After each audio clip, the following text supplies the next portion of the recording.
On this episode, we're checking out Scream Ripoffs. I know what you're saying. I know. Is this video going to be 5 hours long? It does. It feels as if there was a period of time where almost every single slasher film was a Scream ripoff. But we're going to focus on 10 of them. We're going to focus on 10 that I feel are maybe a little bit more blatant or have a little bit more interesting story that ties it into being a Scream knockoff that I find it a little bit more interesting. And we'll cover, later on, we'll cover the other 7,324 Scream ripoffs. Number 10. All right, let's start this off with 2002's Bleed. And let's look at this cover. It looks like a Scream photo negative. You've got your white blank-faced killer with floaty pretty people's heads, but it's a white background, but not a black one, so it's completely different. This is actually from Full Moon and is directed by Devin Hamilton, who did a few other features for them, but not a ton of movies. And it starts with a white masked slasher gutting someone in a blonde wig who's not Drew Barrymore and is instead a guy. The late Julie Strain is here, as is Debbie Rochon, and she's starting a new job, and her new boss asks her out to dinner on her first day of work. So yeah, that's gonna go great. And they sleep together ASAP, and let me check my upper management handbook. Yep, right here. Don't sleep with your new employees. That is apparently a big one. There's a pool party for the office with a surprising amount of male nudity, and one of her coworkers steals her bikini top and refuses to give it back until he sees her topless, and holy crap, this company is just one giant lawsuit magnet. It turns out that they have a secret club in which they kill people, and they told a person that they met like 2 days earlier. They have a rule though that they don't kill other members of the group, but someone is. It turns out that they're just joking about the murder club, which is a hilarious prank to play on your new employee and girlfriend. Maddie thinks that she actually kills someone, and she starts to go a bit crazy, but you'd be crazy too if your mom was Brink Stevens and your dad was Lloyd Kaufman. They play up the paranoia, but not very well. The characters are all kind of skeevy and creepsters, so you don't quite root for anyone, and the end reveal is just not surprising, or interesting, or logical. Oddly, Full Moon ended up creating a subdivision for this movie, since they had a rule about humans killing humans. You see, Full Moon preferred people being killed by monsters or puppets or whatever, and didn't allow person-on-person death. But they really wanted to cash in on the Scream craze, so they made shadow films to put this one out. The plot doesn't really match up with Scream too terribly much, except for how it was marketed and then set up, but its intentions were clear from the get-go. Number 9. Next up is 2001's Do You Wanna Know a Secret, which is part Scream and part I Know What You Did, and part Exorcist 3? Let's look at this box art, and we have a hooded killer, dark background, and floating pretty heads, and whoa, Joey Russo's here, and a bunch of kids head off to Florida on break with our assortment of pretty people. And would you believe that this is Little Sherman from TerrorVision? It takes way too long for anything to happen. Like, there's a killing in the opening scene, and then there's nothing, not even a sighting of the killer, just an assortment of teen drama. He finally shows up at the 40-minute mark in this getup. Now, this is actually pretty horrifying. I guess what with the vacation setting and the storm going on while they're stuck there, this mostly pulls inspiration from I Still Know What You Did Last Summer, especially with the notes that the killer leaves behind, but sadly, it's not nearly as ridiculously fun as that one is. In fact, this might be one of the most painfully dull movies that I've seen in recent years. They have this slam dunk creepy ass mask, and this whole religious aspect that they throw in at the last 15 minutes that could work in its favor, but unfortunately they don't utilize anything like that for far too much of the runtime. Number 8. Next up is a bit of a belated entry as we head to 2008's Killer Movie. The cover is actually not overly Scream related, although it does have the whole floating pretty head thing going for it, and it features a group of actors that are familiar from TV shows but not overly well known, except for Penny. And maybe Batmanuel. Oh, and Gossip Girl. And there's a masked killer who records his murders, and his mask is a generic blank white face, of course, and it takes the whole meta aspect in that it's a reality show shoot, and oh, Jason London is here too, and the crew is pretending to make a reality show about the local hockey team, but their real motive is to uncover what's going on with the town's series of murders. Pretty folk get bumped off, and there's these reality TV confessional segments that poke fun at the situations of those murders, hence the whole meta commentary.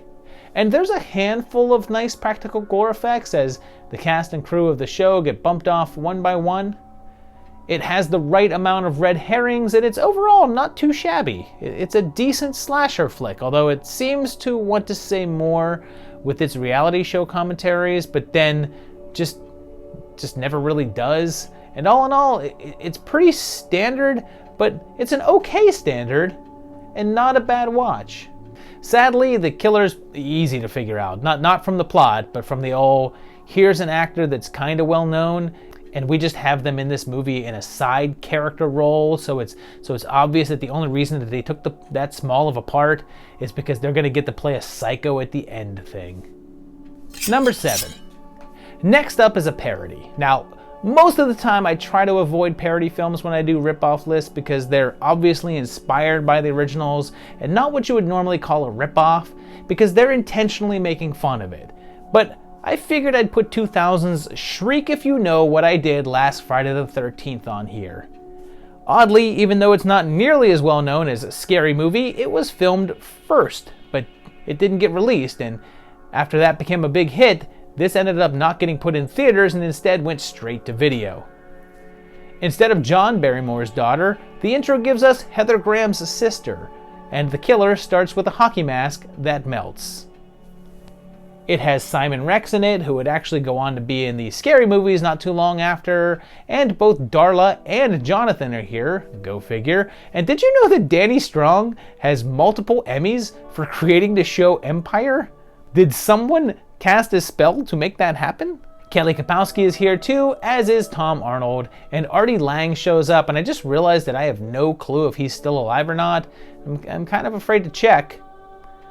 It follows the Scream plot, but throws in a healthy dose of I Know What You Did in there to boot, and it's just painfully unfunny. Like there's barely a chuckle to be found here. There's so many clever and timely references, like all the kids in 2000s were hep to jokes about Grease and Chariots of Fire, right? Coolio's in this too, but I didn't recognize him right away with the hair. I genuinely had a hard time getting through this. This is the equivalent of a Human Centipede sequel to me. There's a joke where they do a cat scare and then show a collar on him that says dead horse. Get it? Well, if you don't, they get mad at the cat and a character says, "There's no point in beating dead horse." Death Escort Service is looking pretty good right now. And it's official, I am now going back to not including parodies on any lists. Number 6. Next up is 2001's Ripper, Letter from Hell, which I'm sure that you can tell from the title was actually more intended as a ripoff of the Johnny Depp starring film. But taking a look at this box art, it should be clear that it also had other inspirations. We see a girl named Molly escape a killer and then bounce ahead 5 years to a class full of pretty folk and good old Bruce Payne as the teacher. Kelly Brook's here too, and this is one of those classes where a teacher can pretend to kill a student with fake blood and all and not get in trouble. And Molly's here, secretive about her past, and sporting every cliche badass chick fashion quirk of the early 2000s. Das Boot is here too, and we get our first look at the killer, and oh gee, what a surprise! It's someone in a black cloak with a blank white mask. Who could have guessed? The deaths are fairly elaborate and always seem to end up with someone dangling from something. They have enough red herrings to start a sushi restaurant, and they determine that the killer is following the pattern of Jack the Ripper, because don't you remember that time that Jack the Ripper forced a woman's Jeep off the road with his truck? There's a particularly uncomfortable student-professor relationship that, paired with the boss-employee thing from Bleed, lets me know that the early 2000s were a lawsuit-free era in the movie world. It turns out that the victims all have initials that match up with Ripper victims, and lucky for that killer. Like, what were the odds of that? If say, one of them, just one of the group had different initials, would he be like, oh well, I guess I have to go kill some other study group. This study group is only 90% compatible with my MO. Overall, it's not terrible, but it's a bit dull, and I was able to figure out the twist early on, although the ending does leave it a bit up in the air, so I guess that the ending is really up to you. Now, there was a sequel to this one that came out in 2004 called Ripper 2, Letter from Within, that brought back Molly, but recast her and features, virtual reality? I didn't track this one down because from what I can tell it drops to Scream comparisons to knock off like the Lawnmower Man or something. Number 5. Looks like it's time for a Cut from 2000 from Australia from Kimball Rendell, who later made Bait, that shark in the supermarket movie. And that description sounds ridiculous, but it's actually not too shabby. Anyway, the box art is not overly squeamish, but in the opening sequence, a blonde girl is killed by a man in a white skull mask and black outfit. But it's only a movie. Kylie freaking Minogue is the director, and I guess John Lennon is taking pictures? She's pretty terrible to her actor villain, so he becomes the real deal and cuts her tongue out, depriving future audiences of any future renditions of The Locomotion. He's killed, but it's just a story being told in a film class, and the movie is now lost. And we have a class of pretty people, of course. You know, your typical film school crowd. I went to film school, and let me tell you, my classes looked exactly like this. They're told the film is now cursed, but decide to try to finish it, and the original actress has grown up to be that one girl from Space Hunter Adventures in the Forbidden Zone. And they even mention Scream.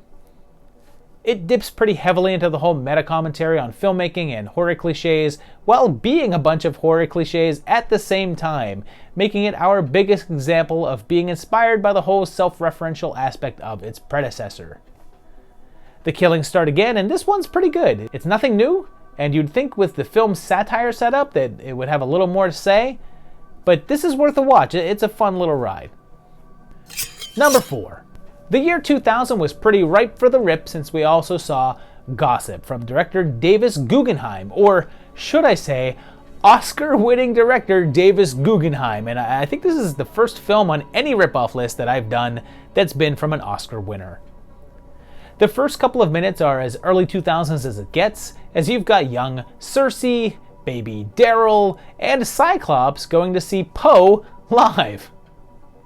So you have Eric Bogosian here as a teacher teaching a class about gossip, and this is the second film on this list about a college class being taught that just so happens to line up with the film's theme. You had the class on serial killers that involved Jack the Ripper that ended up tracking a Ripper-themed killer, and now this, and come to think of it, that's a common theme in horror films. You've got a film about urban legends coming true, having them take a class on urban legends, and so on. Then Kate Hudson shows up, and Pacey, and there's no killer yet. Are we sure that this is a Scream ripoff? Let's look at the box art. Oh, okay. Yep. They decide to start a rumor about Snooty Naomi, and her reputation gets ruined as the gossip spreads like wildfire. But it backfires and turns into rape allegations, which turns into an arrest. Kathy starts to uncover their little group's secrets, and she tries to put the genie back into the bottle, but what happens when a lie becomes bigger than the truth? Things escalate pretty quickly with Admiral Adama stepping in, and yeah, this one doesn't have much in common with Scream. It's not a slasher. There's no one in a mask, no killer picking people off, but due to the marketing push for the film and the cast similarities and settings, it very frequently gets lumped in with the others. I guess this is more an example of how a film can be perceived as a ripoff based off of circumstantial factors while maintaining its own identity. Number 3. Next up is 2001's Final Stab, which had this as the cover. Yep, pretty floating heads, killer with big knife, and if you're still not sold, it was released in the UK as Final Scream. They intended to release it that way in America, hoping people would mistake it for Scream 4, like if this was the final entry of that series, but they were threatened with a lawsuit, so they made it Final Stab, I guess to confuse the people in the fictional Scream universe that this is a part of their stab series. I don't know.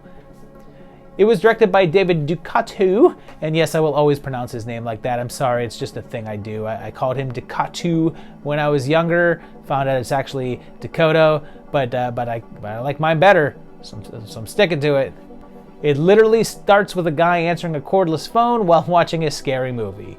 He's then killed by himself, but it's just a dream, and there's an old spooky house with a history, and they're gonna have a big party there, of course. A real killer appears, and it's a person dressed in black with a knife and a nondescript mask, and sorta looks like the killer from Cut. Sure enough, they talk about horror movie cliches and rules, and it's a surprise party, but it's also a fake murder to get revenge on one of them? But it's supposed to be a murder mystery that only 2 people don't know is real, because one of them wants to open the place up as a murder mystery themed getaway? It's just so overly convoluted, but oh no, someone is making the mystery a reality, and you know what? I'm gonna go ahead and grade this one on a curve.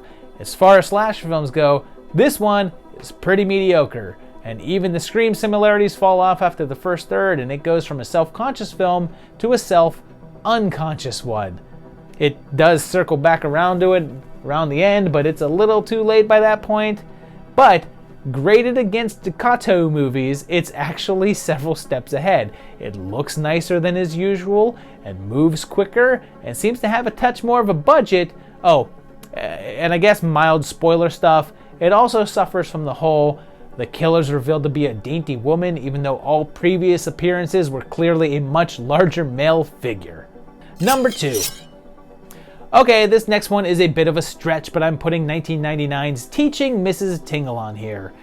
It had a lead worth jumping on a couch for, and her mom, Miss Scarlett, and Marissa Coughlan, who I didn't mention but was also in Gossip, and David St. Hubbins, one of the sorority boys, I'm Not Oscar.com, and the freaking queen as Mrs. Tingle, and who doesn't Helen Mirren make Tingle, right? And hey, look, Chekhov's crossbow. When Leanne is struggling to get a scholarship, Vermita Green gives her a pep talk, and hey, Molly Ringwald is here too, her second appearance on this list as well. But when Mrs. Tingle accuses Leanne of cheating, they go to her house to talk her out of it, but they end up taking her hostage, and the mind games begin. So, why include this as a Scream ripoff?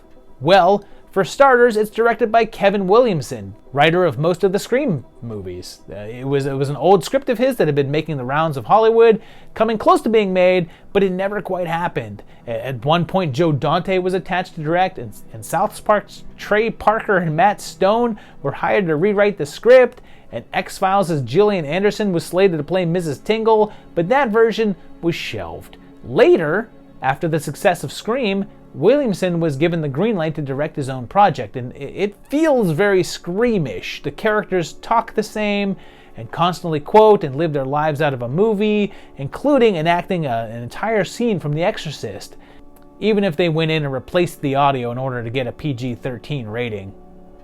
Take me! Take me! Take me! Repeat it! Take me! Take me! Repeat it!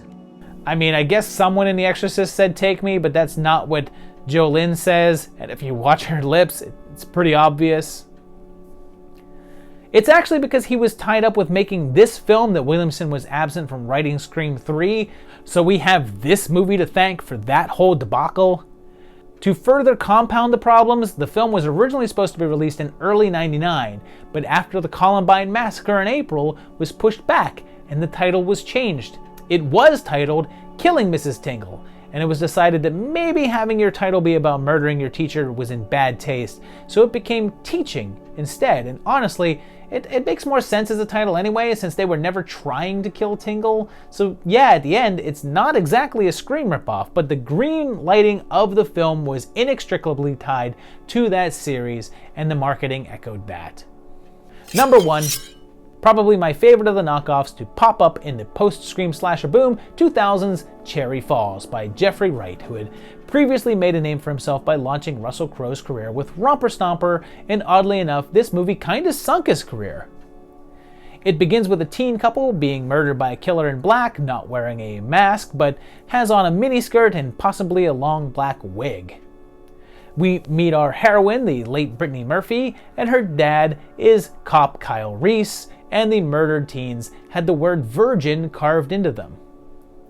Jay Marr is their teacher, and the killer continues their spree and is targeting virgins. And soon the whole town is aware of the murderous MO and has a hidden history with a woman who disappeared 25 years earlier, and the kids decide to take matters into their own hands by holding a big party to lose their virginities so they'll be safe, with some members of the town being opposed to the whole notion, of course, but other adults wanting their kids to not be kids and encouraging it. So, the story here is pretty sad, since this is a pretty great flick and I think one of the best of this era of slashers, but it never got a fair shake. It was supposed to be theatrically released, but had repeated troubles with the MPAA, and tensions with the distributor eventually just made USA Films, who had the rights to it, just release it on the USA Network instead, making it the most expensive TV movie ever made. In my eyes, it's a better movie than just calling it a Scream ripoff, but the similarities are there in that it's a slasher targeting pretty high school teens while subverting the norms of the genre. In horror, being a virgin is frequently one of the rules for staying safe, but in this film, that's put on its ear with making you a target, and instead, it's the act of having sex that keeps you alive. That, combined with the fact that without Scream, this movie was never getting made in the first place, and it's on this list. But just know that it's absolutely its own thing as well, and a fun, intense slasher film.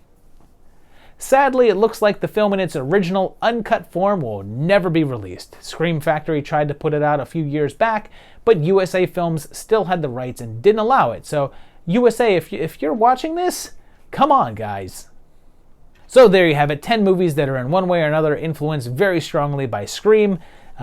Some of these fit the description of a Scream ripoff a little bit more than others, and there are plenty more out there. I could probably do about 4 or 5 more videos of Scream ripoffs, but that'll have to wait for the future. If you liked these ones, or know of some other ones that you want to shout out, let me know down below. What's your favorite Scream ripoff? What's one that you didn't see on this list? I want to know about it. And if you enjoyed this video, I'd like you to click on that like button. And if you want to see more videos like it, hit that subscribe button. And if you want to get notifications of when those videos come out, click the bell button. It's all very complicated. It's a whole system. And if you want to help support the channel, go to patreon.com/movietimelines and help support by becoming a patron like these guys over here. Very thankful for them for doing so. And I would be thankful if you would do it as well. Yeah, that's about it. You can also just keep on watching the videos, and there'll be another one very, very soon. We'll see you very shortly. Thanks a lot, guys. Bye-bye.